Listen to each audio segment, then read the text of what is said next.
భారతదేశంలో అత్యధికంగా నీటి వనరులు కలిగినటువంటి ప్రాంతం ఏదైనా ఉందంటే అది ఉత్తరాంధ్ర మాత్రమే. అదేవిధంగా భారతదేశంలో అత్యధికంగా వలసలు వెళ్తున్నటువంటి ప్రాంతాల్లో ఒక ప్రాంతం కూడా ఉత్తరాంధ్ర. కాబట్టి ఇటువంటి తరుణంలో ఇది ఎందుకు జరుగుతుంది అని సందేహపడకండి. మన యొక్క ప్రాంతంలో ఇంత నీటి వనరులు ఉండి కూడా మనం ఇంత వలస వెళ్ళిపోతున్నామంటే ఉదాహరణకి ఒక కారణం మనం చెప్పుకుందాం. జంజావతి ప్రాజెక్ట్ అని చెప్పి మీ అందరికీ తెలుసు. 10 దశాబ్దాలుగా ఈ యొక్క ప్రాజెక్ట్ ఏదైతే ఉందో ఆ యొక్క ప్రాజెక్ట్ నిర్మాణం చేసే మధ్యలో ఆపేసి ఎవరైతే యొక్క అధికారులు కానీ రాజకీయ నాయకులు కానీ నిమ్మకి నీరెత్తకుండా ఉండేలాగా వ్యవహరించడానికి గల కారణం ఈ యొక్క జంజావతి ప్రాజెక్టు నిర్మాణం కాకపోవడానికి గల అతిపెద్ద సమస్య.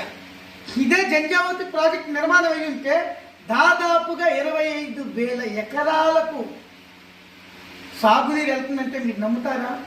ఇది సత్యం. 25,000 ఎకరాలు సాగునీరు వెళ్తే తాగునీరు ఎంత వెళ్తుందో ఒక్కసారి ఆలోచించండి ఉత్తరాంధ్ర ప్రజలారా.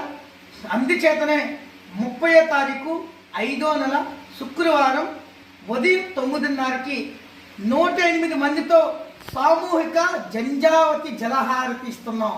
కాబట్టి ఎవరైతే ఆసక్తి కలిగినటువంటి పర్యావరణ ప్రేమికులు కానీ లేదు చెరువుల పరిరక్షణ సమితి కార్యకర్తలు కానీ మీ అందరూ కూడా తప్పనిసరిగా పార్వతీపురం అందరూ కూడా 9 గంటలకే చేరుకోవాలి.